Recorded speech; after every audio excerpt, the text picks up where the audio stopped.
You're listening to Why We Do What We Do.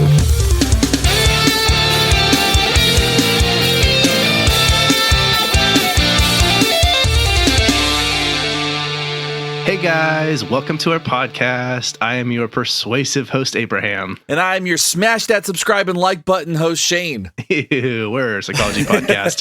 Talk about all the things that in psychology and the things that people do. And oftentimes we look at our culture. We look at the pop zeitgeist, if you will, and what people are doing in it. And we say, but why? And that's what we're doing today is we're taking on, we're probably making enemies with the wrong people is what we're doing. I mean, maybe. We'll see how this episode goes. We are talking about influencers and why we influence what we influence. And we do ask the important question towards, as we go through this, are we influencers? And I don't know that's a question we're ready to answer yet. So it is a question worth asking, but we can intro it better. So if you forget the fact that we're talking about influencers so that the setup sounds more appealing to you, what if I told you you could have a job doing your favorite hobby, being creative, having fun, and getting paid upward of 6 figures? You'd only have to work when you wanted to. You got free or frequent vacations, free new merch from your favorite bands, and pretty much anyone that you wanted to. Would you like that? Yeah, that sounds great. I mean, that sounds, I would absolutely love that. Yeah, that is the dream for some people and a dream that they get to realize for even fewer. But that is what we're talking about. As you said, we're talking about influencers. We want to ask the question, as you said, why do people want to do this? Why do they do this? Why does it work? And what are the implications for taking on something like this? And I think we'll land probably in a much softer place than we sort of billboarded. Sure. But we need to unpack this term here. What is going on with influencing and social media world? Well, and before we do that, we have to celebrate today. Today is the day that the episode comes out, obviously, November 29th, 2023. And so we've got some holidays to celebrate. And the first one is Chadwick Boseman Day, which is one of the greatest days to celebrate. I don't know how I almost forgot our holidays. And more importantly, yes, Chadwick Boseman Day, very important. Yeah. So also National Lemon Cream Pie Day. Delicious. Great. Go have one of those. Yes. It's International Day of Solidarity with the Palestinian People Day. Everybody has a right to be not oppressed. So stand with folks that are being oppressed. Did you make that one up or is that real? That's real. Okay. It is Square Dancing Day. It's Square Dancing Day. It's Throw Out Your Leftovers Day. Make space in that fridge. Yeah, support that one. It's Chocolates Day. Yum. Mm-hmm. It's also Customer's Wrong Day. Also yum. It's Electric Greeting Cards Day. If you remember, you used to get those emails with like greeting cards in them. Yeah, that was a big deal. There's something wonderful about that because I'm one of those people who like when all these birthday and various cards are sort of piling up on the fridge and on the desks, and I'm sort of like, when is it okay for me to throw these away? And the electronic greeting cards, it's great for me to just be like, oh, great, thanks, archive, or delete. Or delete. We don't even need that anymore. It's also Rockefeller Center Christmas Tree Lighting Day, which is always a big spectacle. Yeah, for sure. For all of our cat fans out there, it's International Jaguar Day. Jaguars, such a cool cat. Sometimes they get eaten by anacondas, and that's strange. Interesting. Also, cool car, maybe, I think it's a type of car. Yeah, it is. That's what I hear. I hear it's cool. I feel like the hood ornament is a little bit delicate, though. Okay, well, if that is a car and if it's something that's still in the market, then an influencer might try and sell it to you because that's kind of one of the things that they do. So let's talk about what an influencer is. Yes, an influencer is somebody who is paid to influence an audience, usually by creating online content, often specifically pushing products or services, kind of like the DoorDash of advertising. Yeah, it's kind of almost gig work in that way. Yeah. So I was kind of curious about the timeline on this. When did influencing start? Well, there seems to be this explosion of influencers with more and more of them starting various social media accounts every day. But honestly, the idea of using popular characters or some celebrity or some famous person in some respects to promote a brand or a product or a service has been around, honestly, forever. I think I said the word honestly 3 times, so I'm going to stop that now. Say it more. Even, I should have started with tying all the things together the way that you do when you start your episodes of when you write notes for these. Like, what do these things have in common? Because that would be a wild span in the world of influencing. Yeah. Going, even including Santa Claus, who was pushing Coca-Cola in the 1930s. If you see the ads of gigantic Jolly Saint Nick holding a Coca-Cola, and you're thinking, like, that doesn't seem suspicious at all. Nope. And apparently that's part of the reason why we have, I know we talked about Santa on one of our episodes, and that's part of the reason why we have the modern image and what we understand of what Santa looks like today is because of Coca-Cola and how he helped brand that. Yeah. Really important. Talk about influencers. Yeah, totally. But the form of social media influencing that we are seeing now largely started around 2008, 2010-ish, with brands hiring online personalities to promote their product. And so this is a fairly new phenomenon. It's less than 20 years old. And we're kind of seeing that the way that we're talking about it today is a fairly new phenomenon, is what I should say. Yeah, and the business of how social media looks as an online individual sort of cultivating this persona type thing that currently exists is so new that we don't even really know how this business model and market is going to evolve. But we can talk about how it got started. And there were kind of a confluence of factors that led to the rise of this sort of homebrew, individual-based marketing. One of the things to consider is that around this time, and this is true as now as it was then, but around when this was starting, there was this market of 18 to 25-year-olds who are consumers, but they're not watching as much TV, they're not listening to as much radio, and so is making it really difficult to reach them through sort of traditional marketing outlets. They couldn't just put it in a newspaper or in an advertisement between commercial breaks because people were streaming things. They're using so much social media to get their entertainment because they don't need to get their entertainment from things like television and from radio and stuff like that. They get it a different way. However, there's the consideration that they're like, well, they're not spending that much money, so they're not that valuable of a market. And while it's true they don't have that much money, they also tended to be spending it a little more compulsively. And as they are only going to be getting older, they are eventually going to be moving into the larger market. And so brands can build some amount of brand awareness and loyalty early on. They want to do that whenever they possibly can. So they did really see this as being an important demographic to target, and they were having trouble targeting that demographic.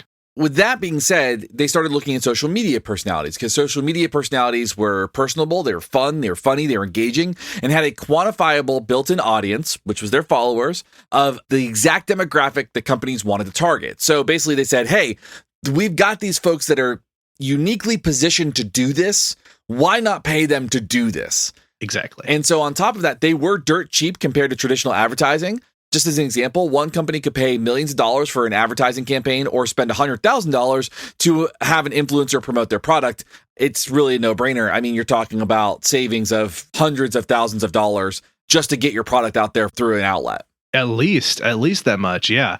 And then likely to be reaching the audience that's so coveted that you're having trouble reaching. So it's like, I get to reach the audience I want for cheaper, more easily. Right. All I have to, I don't have to be worried about producing it. I just have to type, I have this one person push it on their site, and they've already got these people who are sort of subscribed to them. They follow them, that sort of thing.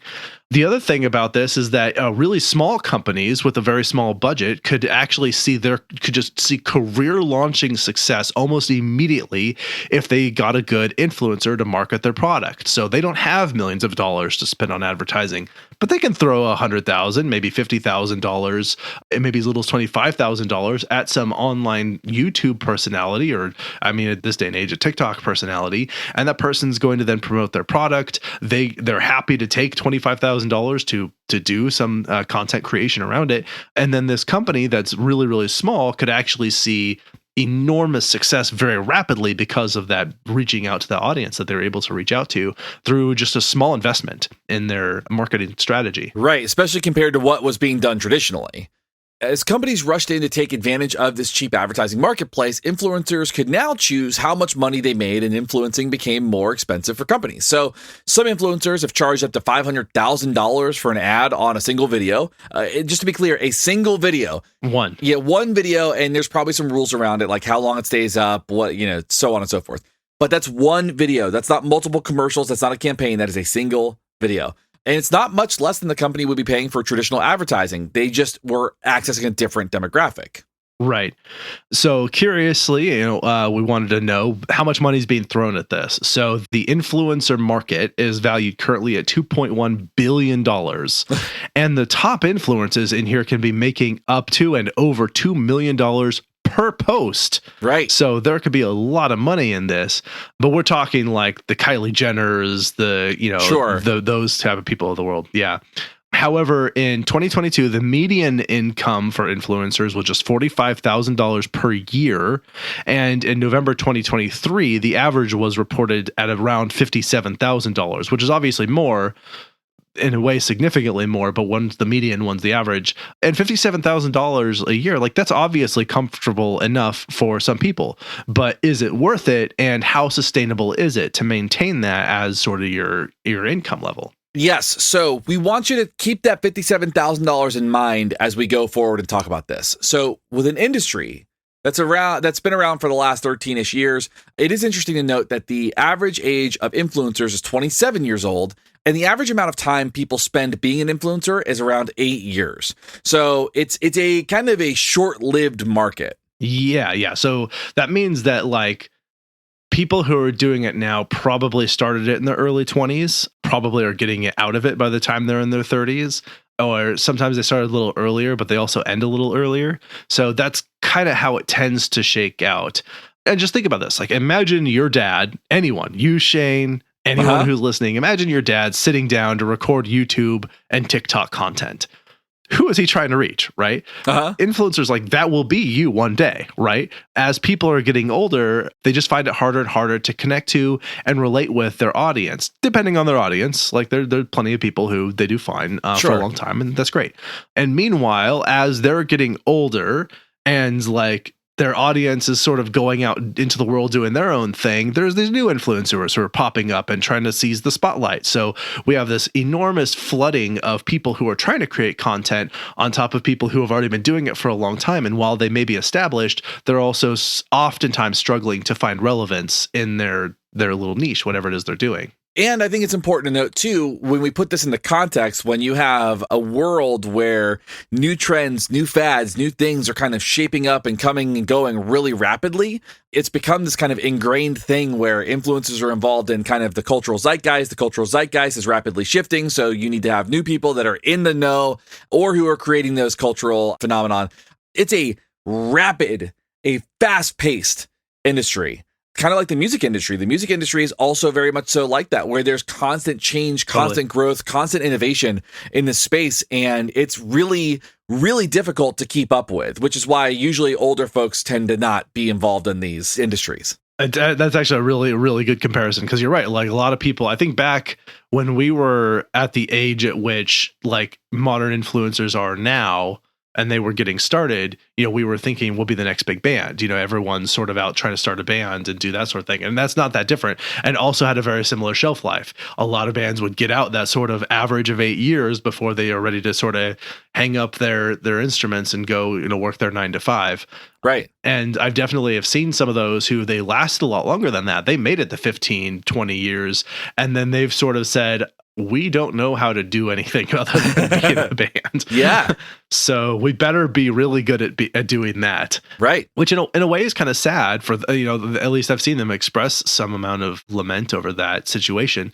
And yeah, and I get it. But, and I also love those bands. Like, I'm glad they're still around. So I want to listen to them. So I hope that they are continue to be successful. But I also understand I'm a small part of a dwindling audience. Right. It's a finite audience. So as you take a second to think about all the MySpace bands that got really famous from having their song on your page, we're going to play some ads.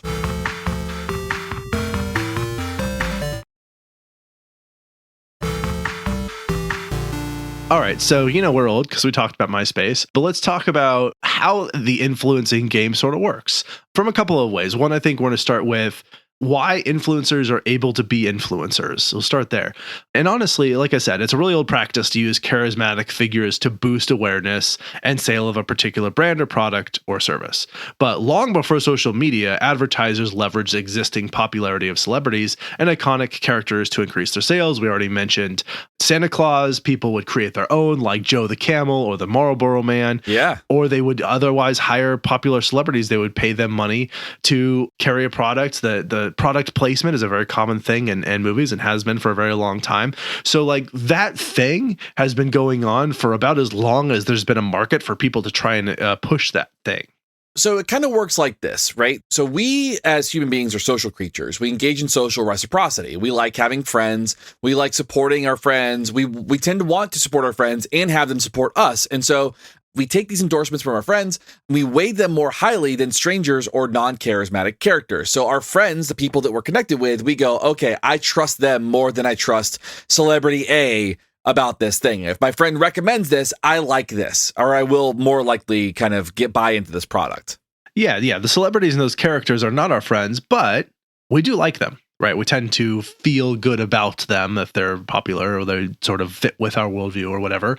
And so we kind of, as consumers of the content that those people are creating, the celebrities, usually movies and TV shows, etc., we have sort of a pseudo relationship with them. Many people who listen to us feel like they have some kind of relationship with us, and that's great. I feel like we have a relationship with you too. We just have we don't know anything about you, and you kind of know a lot of stuff. Yeah, you know a lot about us, more than we know about you. Yeah, I believe the term they're using now for that is parasocial relationships, where it's like people feel like they have a relationship with a celebrity or with some kind of on-air personality. Yeah, that's better than pseudo, because it is a relationship. It's not a non-relationship. It's just a para-relationship because it's not the one you might have with someone that you're friends with. You get to talk to every day and have them talk back to you, etc. So as human beings, we tend to go with the herd. So when we see other people doing it, we assume that it is correct or at least worth trying. There's plenty of experiments that show that kind of pro-social behavior where some like a large majority of people in a group will do something, and then other people that were not kind of bought into it will do that. Like there's that experiment where it's the alarm in the room, and whenever the alarm goes off, like a small group of people will stand up and then sit back down with no explanation. And then as the alarm keeps going off over time, everybody in the room starts standing up and sitting down because they start seeing other people doing it. Love that. That's amazing. It's so fun. Yeah. And so social media use, that's been growing at breakneck speed. They're even though they're sort of the well-established social media platforms, several have tried to sort of continue to rise up and make it in the social media world. And as we said, the traditional advertising routes are somewhat less lucrative for a lot of the companies who are trying to advertise their product. A social media post, however, can reach a lot more people than something like a billboard, for example. A lot of companies relied on that sort of style of marketing. They'd put up a billboard and there's going to be thousands of people driving past that billboard every day. You put it on social media and everyone on the planet could potentially see it if if it's out in the algorithm that way, right? You can reach a lot more people for a pretty reasonable price tag given what your reach then becomes. So it's actually cheaper for the company to do those other routes, something like social media posting, than it is to do traditional advertising routes like TV ads, commercials, and billboards and radios and that sort of thing. And so influencers are more approachable, they feel more personable, they feel like our friends, and they are often much more effective at selling a product than even those other routes might be that would then cost a lot of money. And when you're watching a commercial, it doesn't feel like that person is talking to you. Like you can tell it's kind of a pre-packaged thing, but when you watch like a social media person, who is making this customizable content that is coming from a very specific personality, like they're not like an actor, quote unquote, it feels a little bit more authentic. So it makes sense that people would go, oh, this person is advertising this. Now that's why I'm going to buy Herbalife when, it doesn't actually work. That's how you end up in an MLM. That's all I'm saying. It's like you end up in an MLM because some influencer has told your friend to do it. And now you're stuck in a pyramid scheme. Isn't that fun how social media works? Indeed. That's not always how it goes. But, that is a thing that kind of happens sometimes. As part of this ad campaign thing that they do, these posts, they actually create an authoritative position on something. They are, quote, the expert on using some product or some service. So that in itself means that because they're using that service or that product a lot, their recommendations carry weight in the mind of their audience. So the audience sees them and goes, oh, this person uses this. They love this thing. I got to go use this thing. And they might feel sort of like, I feel like I have a relationship with this person. I feel like I trust them. And so because they can carry that sort of relationship and leverage that persona that they have, then they're more influential in actually getting someone to make that purchase than if, as you said, if you're watching it on like a commercial or some kind of ad that plays on YouTube or something where it doesn't feel like they're talking to you. Right. Another reason that this works is that decision-making is hard. The wrong choice can mean lost opportunities. There are so many choices for all the various products that are out there. So if you have someone who's going to point you toward a product, that can help alleviate the sort of have to all right, now I have to sift through what's out there, try and weigh the pros and cons, read the reviews, instead of doing all of that extra work just to get this one thing that I wanted. I can have my favorite person come on the screen and say, you should buy this one. And I'd be like, great. I needed one of those. Now I'm going to go buy the one you told me to buy. Although we do recommendations on this show, we don't get paid for those much as we would like to. So you can at least continue to trust that our recommendations are authentic. Anything that makes a decision easier, people tend to like, right? Yeah. Especially in a world where all of us are making decisions on a constant basis. Like we're figuring out what we're making for dinner. We're figuring out where our kids are going to go to school. We figure out all these different things that we have to make decisions on. It's nice to not have to. Like, it's nice to go into like brand recognition and go, I know that this product is there. I've seen it. I've seen people describe what it does. I'm just going to go with that product instead of like maybe doing consumer research. So, and a lot of people don't like doing consumer research. It's a lot to figure out. I think of There's a lot. Chris Gethard specifically talks about being vegan and like the struggle of being vegan and how people beat themselves up for being vegan because you have to research every little thing and you're going to mess up. But the amount of work and effort that might go into researching whether a product is vegan, not just from animal products, but like whether it was tested, whether it's ethically sourced, when you start doing that, that is a unique challenge. But if you have somebody coming out and saying like, this is vegan, you're like, okay, like they made that argument. I don't have to do the research anymore. This is nice. Right, exactly. So just to recap all of that, essentially what we have going on and why the influencing thing works is that it feels more personable. We've got people who we tend to trust telling us things to help guide our decision making that makes decision making easier. Even if we weren't already looking for one of those things to buy, we tend to trust their opinion because we have these sort of relationships with them. And it works well for companies because they can leverage this framework that is cheaper for them and has a wider reach than some of the other traditional advertising routes. So that's part of why the whole social media market works, is it basically made advertising easier for companies, and it made it a very lucrative career in some cases for people who are sort of doing a freelance I would say avant-garde, but not exactly avant-garde, more of like this sort of on your own independent employment thing. Yeah. So like, I think you can see all of the elements were there for that to make perfect sense that an industry like this would spring into existence. Follow the money. There was money. There were people who wanted that money. There was a market, and they filled that niche, and then they filled it some more, and then it overflowed. And it's working. I mean, that's the thing about it. It's like, it's ultimately working. And it's working. Part of the reason that we're talking about this is it's working, and people find it to be quite influential for younger folks. Yes, hence the word influencer. Yeah. So one of the things that got me curious about this, though, is why someone would want to do this. And wrapped up in that is the how. So here's the sort of hows and whys of being an influencer. One of the things I found was interesting is in a survey in 2022, 25% of young Americans said they wanted to be an influencer. And in 2023, it was 86%. Whoa. So that was a rapid climb. To me, that indicates sampling bias. Sure. Because I'm like, you wouldn't expect numbers to jump like that. But if you've got 86% of young Americans saying that they want to be an influencer, that, for those of you who are not super math savvy, is most of them. That's quite a few. It is quite a few. 16% said they would even pay money to be an influencer, which is wild to me. That like, this is like, I would pay money to do this job. A job, by the way, which by definition is a thing for which you get paid money. Right. There is a high demand for people who want to join this sort of market field, as it were. It's really fascinating. I mean, I know, like, I've got kids that are at the age where that has been a topic of discussion, but it's never been like, I want to do this and like be this person. Yeah. I wonder how much of it has to do with like celebrity, like just being a celebrity and having that like fame and fortune and stuff like that, or thinking like, or maybe even misinterpreting what that looks like. But sure, I think it's important to ask how you become an influencer. And the first thing is you have to post on whatever social media you're using, and you have to post a lot. A lot. Now, it doesn't necessarily mean that you have to post multiple times an hour or anything like that. What it means is you have to kind of follow the algorithm and make the algorithm work for you, right? So you're posting enough, you're posting it at peak times, you're posting at different places, you're engaging a lot too. And that's the second part of this, is high enough engagement. You can't just post and ignore people. You have to engage with people. You have to tag people. You have to discuss with people. You have to get into discussions with people in your comment sections and stuff like that. There's this piece where you have to engage with your audience and show that and that's going to kind of keep your posts up in the algorithm, in the view of people on those platforms. If you do this, that might attract businesses to the influencer that they'll want to partner with and promote their brand or products. That's sort of one of the ways that this works, is that people just get an online presence and make it very, very popular. And that will bring companies to them. Another is that a lot of the platforms on which you might be posting content will automatically generate ad revenue that is essentially you get a proportion of that relative to how many followers you have. And so you don't actually have to do any additional work. They'll just pay you just by being popular. Right. But you can get even more money if you're getting directly paid by sponsors to promote their product, whatever it might be.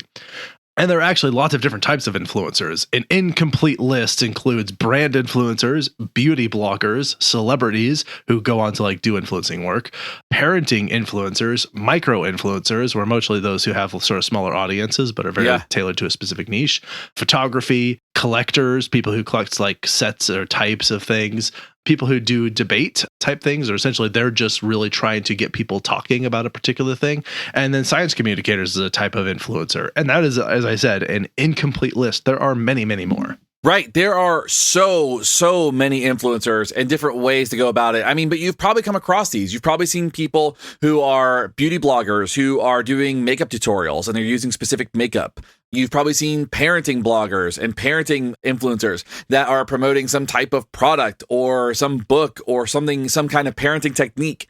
I spend a lot of time in the science communicator world looking at how people discuss and share information about new sciences. Some of my favorites are following folks that work at NASA and like the information that they share from like different discoveries and stuff. I love all that stuff. So like I will study celestial bodies forever. And so I think it's so much fun. There are also sometimes when you listen to podcasts, ads that pop up that are going to influence what you buy and what you purchase. And so here's an example now.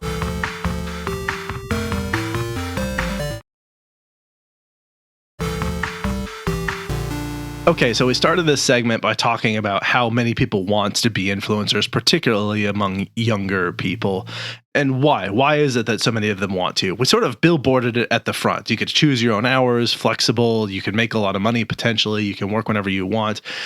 And this is opposed to difficult, stressful jobs of the mean boss and the job doesn't pay well and they have terrible hours. Like the sort of stereotypical teenage job where teenagers sort of have to do crap work for a mean boss and they don't get paid very much and their hours suck and they hate their job. Like instead, you could do this thing where you get to have fun, be creative, and work when you want and get paid a lot of money. Like it seems like, yeah, who wouldn't make that choice? Right. It sort of is pretty easy to see why that's driving people toward that, particularly when they're young and they don't have a lot of super lucrative job prospects anyway, right? They could be doing this thing that makes them a decent amount of money where they get to make their own hours, or they could be doing this other crappy job that doesn't pay them well where they don't like what they're doing and they don't make very much money.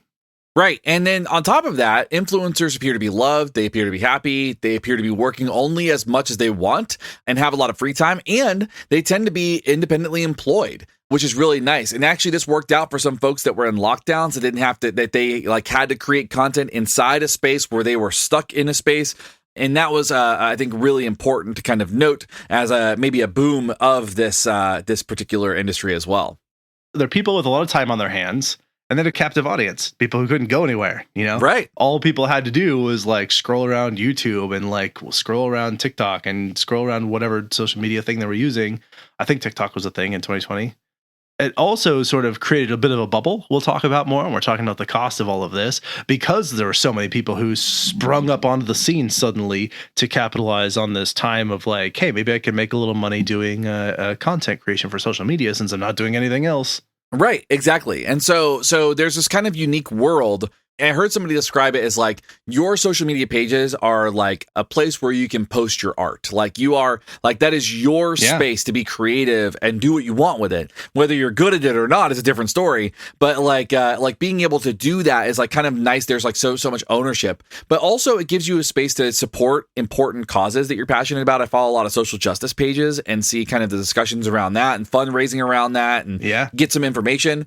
And you can actually get paid pretty well. I mean, we talked about the mean income, like kind of the average income as being around $57,000 a year, which is pretty good for not having any degrees. If you don't go and get a degree, like it's not like, some teachers make less than that. Yeah. And then as we mentioned, it can be fun and creative. You got people who do acting, photography, video editing, Music writing and performing is really common. Fashion. I followed some YouTubers who all they do is post how to use various features of Excel because I'm a nerd and I love that stuff. Yeah. And like, that's what they do. It's clear that they've like invested their time and money and doing Excel tutorials, and they're really good. So good on them. Yeah. And then in addition to that, of course, we've sort of mentioned this, there's the aspect of the sort of fame and adoration. You get fans. Right. You can potentially get paid to travel and go on vacations. You get free merch, and you get people just telling you constantly how much they love you and how much they like what you're doing, and a lot of sort of validation from people that I think also makes it a very enticing sort of place to be. Right. You know, on the surface, it looks like it's a cushy job. Yeah. And I want to be clear about this as we kind of start to get into the next part of this, the cost of this, because on the surface, it looks like it's a lot of fun. And for maybe some people, it really is. I mean, some people are living the life. It's maybe an easy gig for them, but it's not as easy as people think. So there is, when we talk about the cost of being an influencer, there is an incredible amount of work and a huge gamble that could pay off. Not always, but for some folks, it eventually pays off.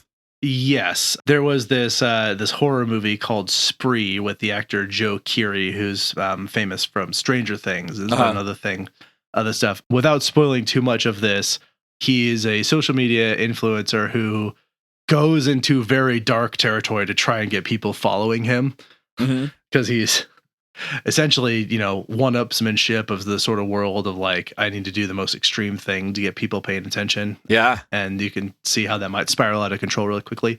But yeah, as you said, I think there's something really important to be understood about the influencer world and social media is just how much work it is.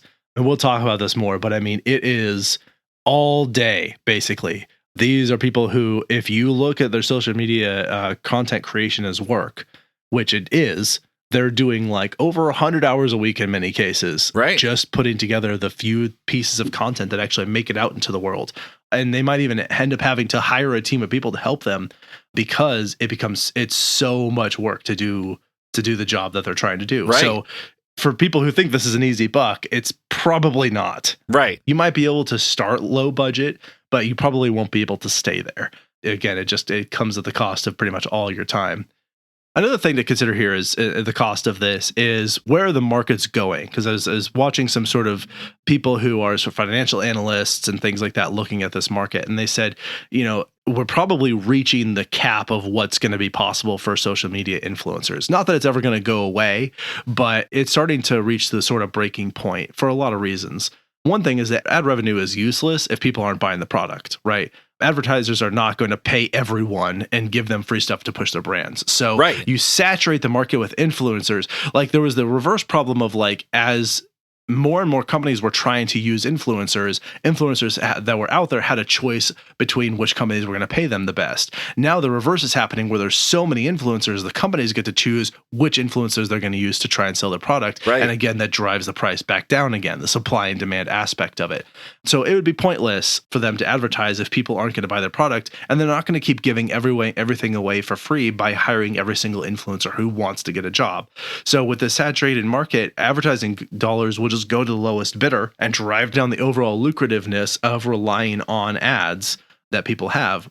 And again, because they're charging also so much for some of these content, the people who have a well enough established brand that they can charge more and are charging more, that means that it's not that much of a savings for companies anymore. Right. They now are looking back toward other forms of advertising to try and get their awareness of their product out, because they're not really saving money by hiring influencers. It's costing them about as much as it would to do something else. Exactly. So it's getting to a point where it's kind of like, maybe like it seems like it's starting to stabilize. Yes. Stabilize and start to mimic other practices around like, I mean, there's systems, there's policies, there's even laws and rules, and we'll talk about some legal risks in a second. But I think it's important to kind of see that it's starting to stabilize a little bit. Now, another issue that we see a lot is that you'll have an issue of somebody who becomes an influencer and confuses fame for infamy. And this is an unfortunate thing where somebody will be an influencer and they'll say a bunch of stuff and it's inflammatory and it's just problematic. And they're just kind of getting into a space where they think that they're popular because they have some small echo chamber in the dark corners of the internet that are like supporting them. But for the most part, society as a general rule has gone like, no, Like, we don't like what you're saying, and it's kind of bad. I mean, I feel like I won't mention them by name just because I don't want to do the Voldemort thing with them and like be like, you should go check them out. But there is just some influencers that are out there that are just terrible humans, and they're putting out stuff and they're doing ads and they are getting followers for a lot of really problematic reasons. But mostly it's not because they're famous. It's because they're just kind of infamous for being like jerks. Yeah. They're screaming about conspiracy theories, misogyny, racism, and overall hatred, xenophobia, and the like. And they oftentimes, like behind closed doors, they're perfectly reasonable, normal humans. Right. But what got shaped up in their language is the more extreme they were, the louder and angrier they were, the more people listened. And so they got this infamous like brand of fueling hate speech, and they kind of got stuck in the cycle, and like there was really no way out. Like there was where their money was coming from. So right. is really all that they had. And whether or not that's even something that they believe anymore, they are like, well, it pays the bills, so got to do it. Right, exactly. There's another part in here that is relevant to that, actually, is an important piece, because we're talking about why there's this cost associated with influencing, is the fact that influencing is a little bit dangerous for companies for a couple of reasons. One is that when they invest in an influencer, when they're spending money on them, if that person does something, because they're just a person, they're not an actor, they don't have a PR team, they don't have a manager. Right. Sometimes they do. They're not employed at the company. Yeah, they're actually not employed at the company. So if they do something that hurts that company's brand, that company's like sort of stuck to that person's reputation. And so it may not even be something that's related to their brand at all. It's something else that person said outside of that. And then again, that company's reputation is on the line. Or, for example, one of the things is earlier influencers that were starting this whole thing, they were often marketing products they already liked and knew. And anymore, it probably very quickly morphed into being paid to market products they didn't know or didn't understand, but they were getting paid to talk about anyway. And what can happen then is like, first of all, like people start to see through the inauthenticity of someone who's saying something just because they're getting paid to say it. And so right. That starts to lose their appeal and their ability to be a successful influencer. But even beyond that, if someone starts pushing a product that they don't actually know or understand, it turns out to be a fraudulent product, another company that's tied to that influencer, and now looks like that person pushes fraudulent things and makes that company look bad. And so the volatility of being in the influencer market makes it kind of like a somewhat gambly, dangerous sort of place for other companies to try and hitch their wagon too much to any one particular person. But let's take, for example, the situation that happens earlier this year, I think, maybe it was last year, where a trans person was pushing some brand of beer. It was Bud Light. It was Bud Light. Okay. All they did was like talk about this particular beer. And the people, the conservatives, the anti-humanist lunatics went crazy destroying packages of Bud Light. And all they did was like hire an influencer to try and push their brand. That was it. Yeah. And they were like, how dare you hire someone to do this when that someone doesn't look like the conservative people over here who are consuming your thing. Right. And arguably all they were trying to do was like reach a wider audience. They weren't even talking about trans anything. Right. It was literally just a person who happens to be trans, right, who's mentioning this product. It was insane. Absolutely insane. That's how those people reacted. Insane's too nice of a way to put it. It was some bullshit. Absolute bullshit. What's so funny is like that goes into consumer research, right? That's a problem of consumer research when if any of those folks that were mad about that did any research on Bud Light, they would know that Bud Light sponsors many, many, many, many, many Pride events across the United States and across the world. So like this is not a new move for Bud Light. They just decided to pull in this person to promote. They've been doing it for 10 years. Or so, yeah, going and sponsoring Pride events. And so it's just one of those things where consumer research is not in everybody's skill set. So yeah, that was ridiculous. So ridiculous. Anyway, there are also some legal risks to worry about for people who are influencers.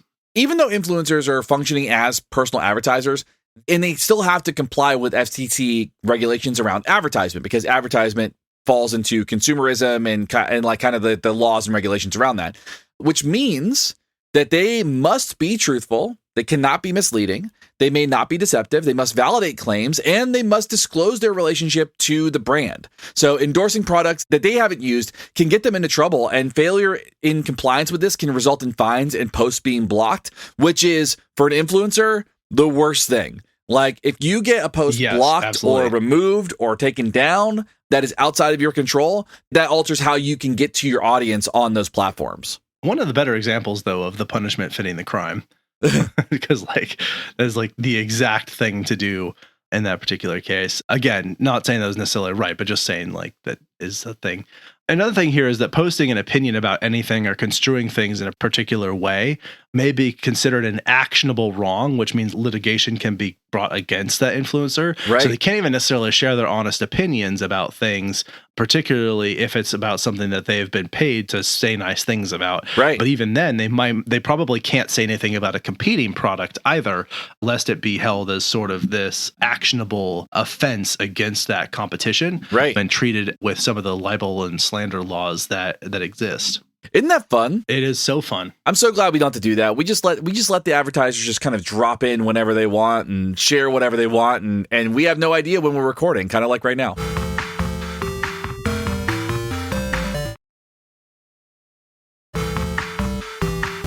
All right, violating copyright laws. This is something we've had to deal with as a podcast, actually. Simply playing music in the background that is copyright protected can be something that, again, someone can get in trouble for. Playing clips of videos without permission, using logos or photos without permission.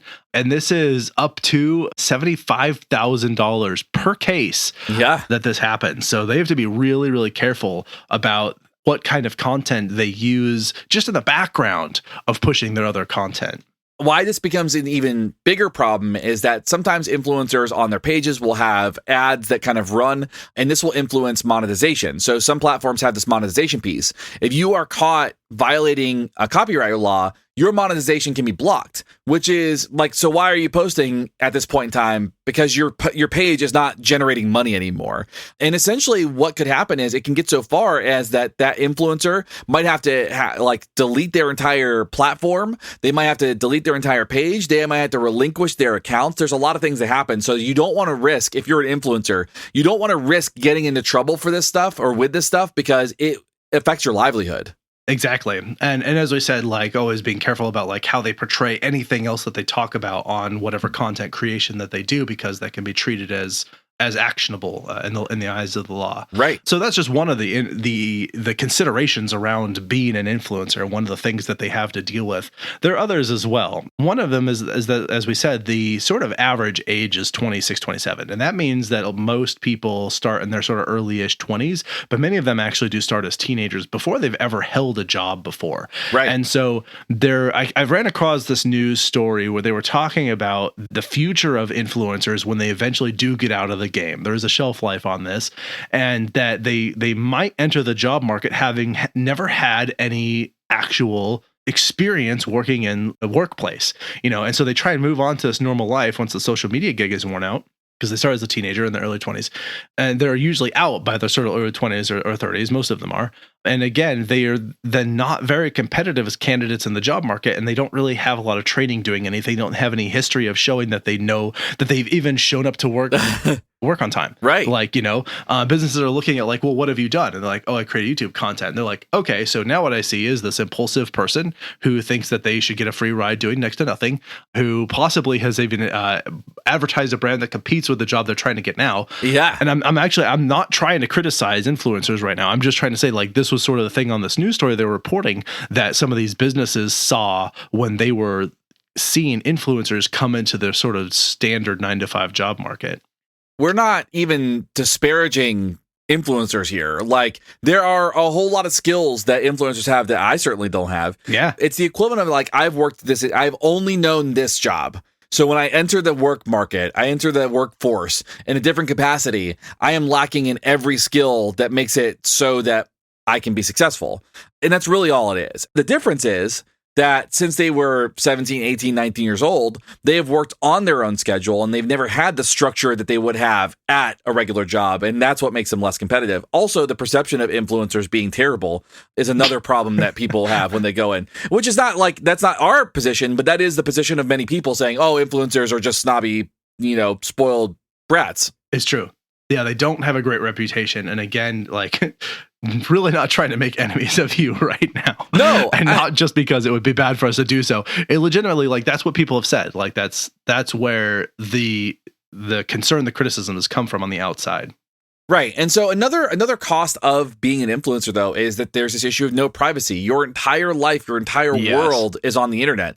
And the more you share, the more you stand to make, which means that you leave privacy behind. Everything that you do, everything that you engage with, everybody will know. And you may be constantly bombarded by people everywhere you go because they think that maybe you've got a camera on you and they're going to be on your channel. Like, there's also that piece, but also you're a famous personality walking around and being around the people, right? So people try to take your picture and talk to you. People are passing judgment on you. People are threatening you, hacking into your account, stealing your money, breaking into your house, following you. Those are all real examples of things that have happened to influencers that are popular influencers. Yes. Another one is how people have sort of used their kids for influencing. One parent who posted videos of her and her family, including her 5-year-old daughter, suddenly found herself with a ton of followers out of nowhere. Like, it was just meant to be harmless content. But she started getting, when she got really popular all of a sudden, she started getting all these sexualized comments about her daughter. Some of them I heard in this news story were really gross. I'm not going to repeat them here. Yeah. But it became really difficult for her to scrub all of the online content that contained her daughter when one post that she had went viral and had just a ton of reshares and whatevers. And so she had a really hard time trying to take her daughter off of social media when it was meant to just be sort of fun, playful, harmless, didn't have a lot of followers. One post got really famous and now everybody's looking at her family, including her 5-year-old, and some of the gross people on the internet are making really disgusting comments about this young girl. So it became a safety issue for them. Well, and that opens a discussion on, like, what is a parent's responsibility or obligation to their kids when it comes to social media and stuff like that too, because, that child didn't really have any say in whether or not they could be. It's like there's a lot of really complicated discussions in this. And I don't think it's for us to unpack right now. I think we're just kind of talking about, like, really the challenges of being an influencer and some of the things that people might not consider when they start getting into it.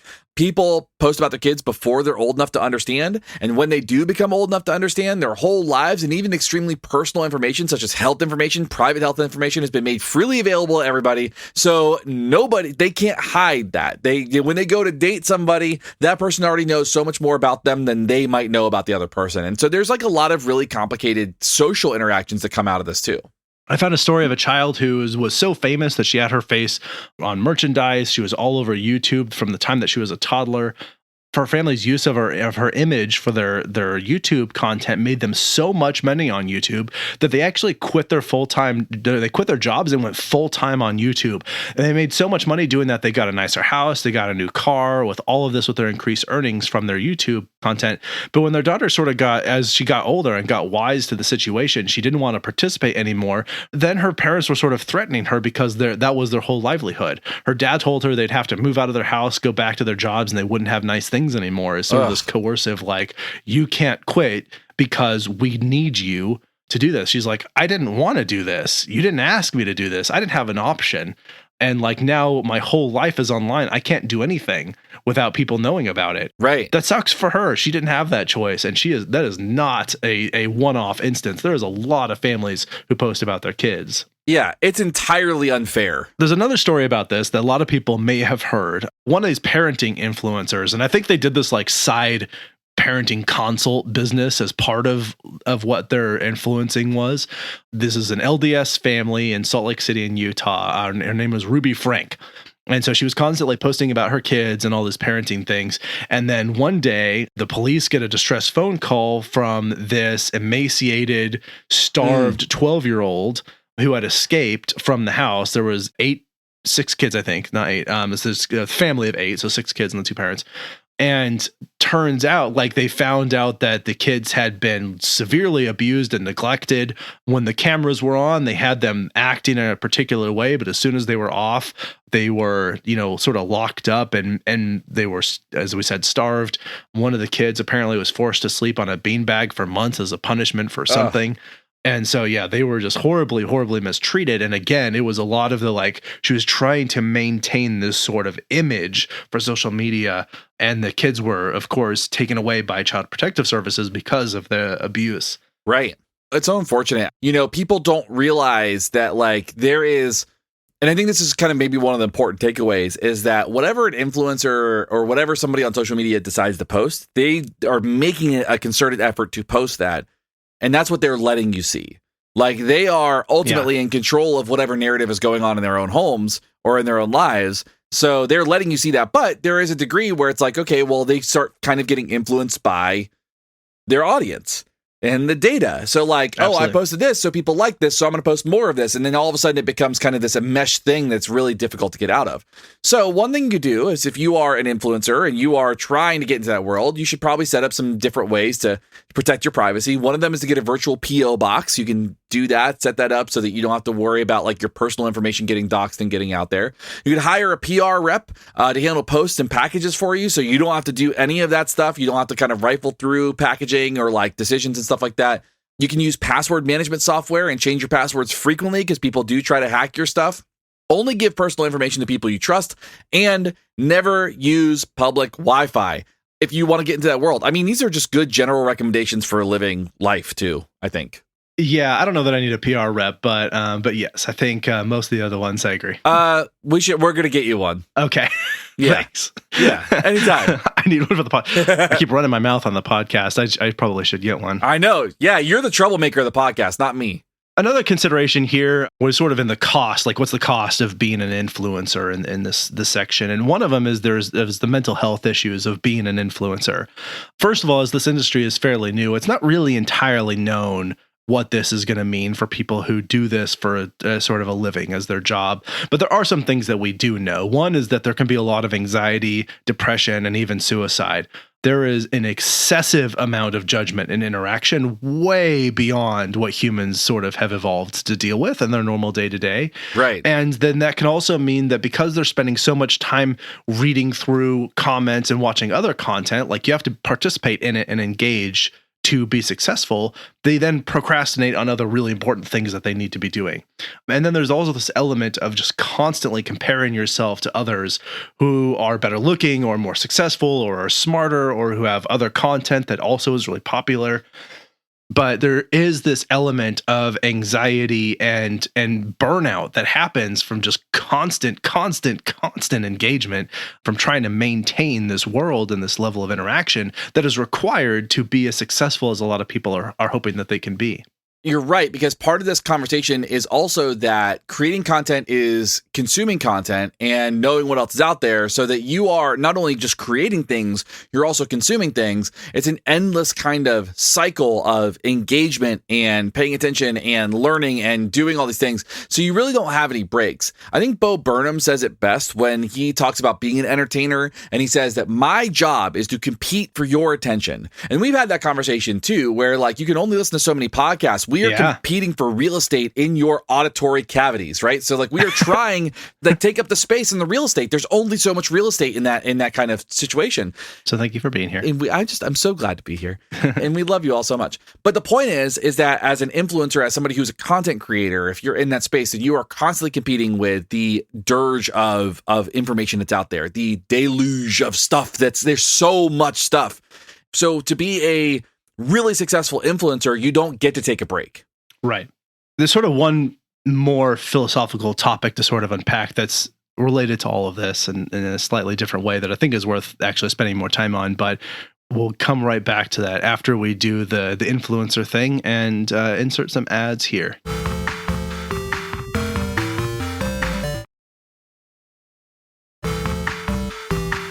Okay, we're back. We're going to ask the question, are we influencers? But there's another discussion I want to have really quickly, which is unpacking the idea of what this rise of influencers sort of means and the future of work in our world. And again, this probably requires a much larger discussion, but I'll try and wrap it up in a quick little summary, which is that, one, the kind of jobs that people have been doing have moved toward automation more and more. With the rise of AI, that's only going to be happening at an increasing speed.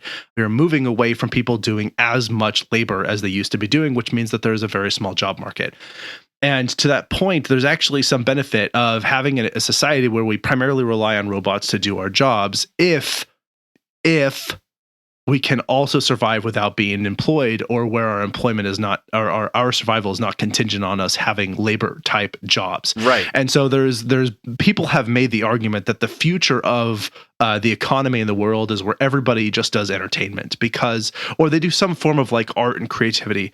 And influencing is kind of like that. And the rationale there being that, like, at some point, robots will do our medicine, they'll make our food, they'll build our houses, and like they'll clean up our messes. And like people will just kind of be doing things where all they do is entertain. And there's a beautiful thing about that, which is that entertainment has one of the smallest carbon footprints in the world. Right. You don't need to manufacture anything out of raw goods. You're not shipping anything anywhere. All you have to do is like sit in front of a camera and a microphone and be funny or be insightful or get people's attention in some way.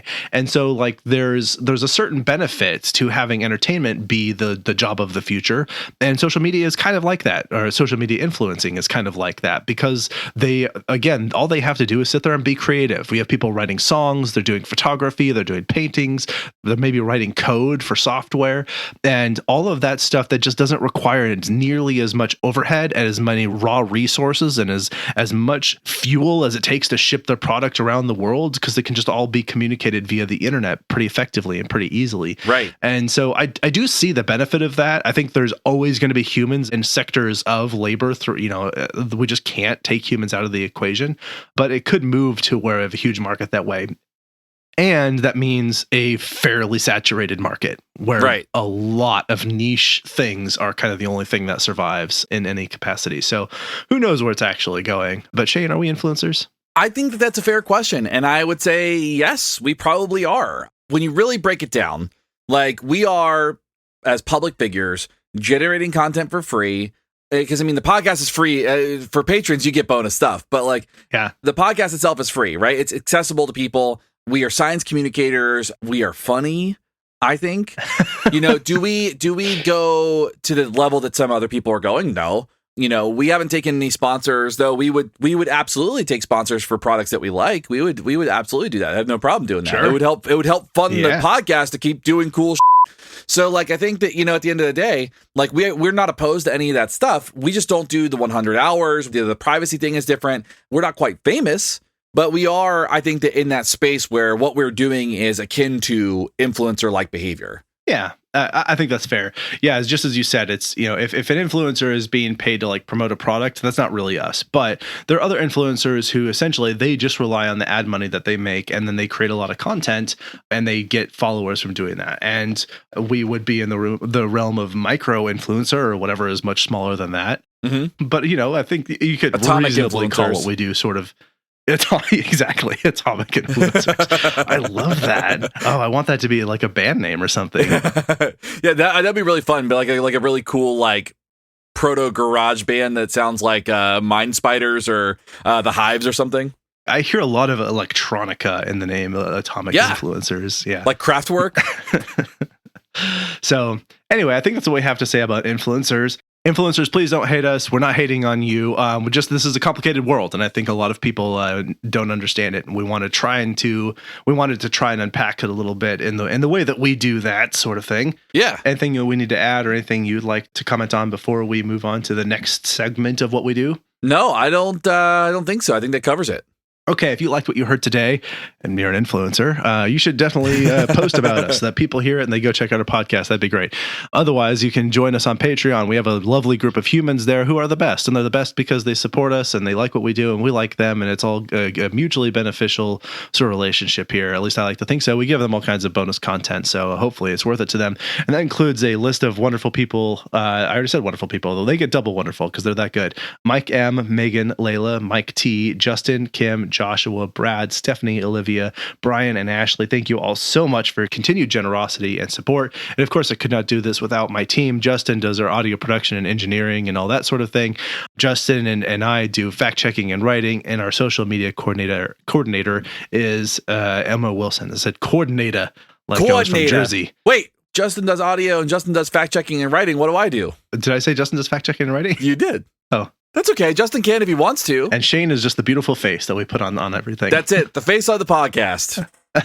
The eye candy. The eye candy for the audio medium. Face for radio, as we say.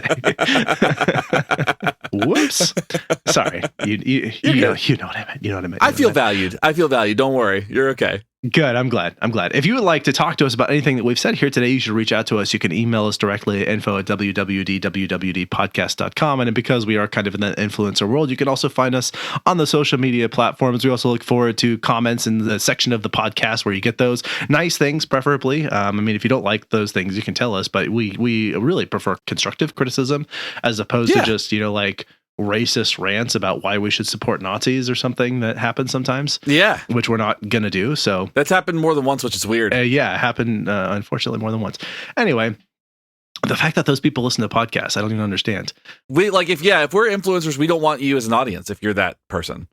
Yeah. Or, listen to us and learn to be better because you're wrong. Yeah.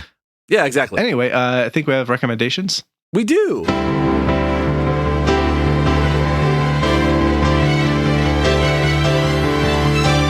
Recommendations. I am recommending a board game.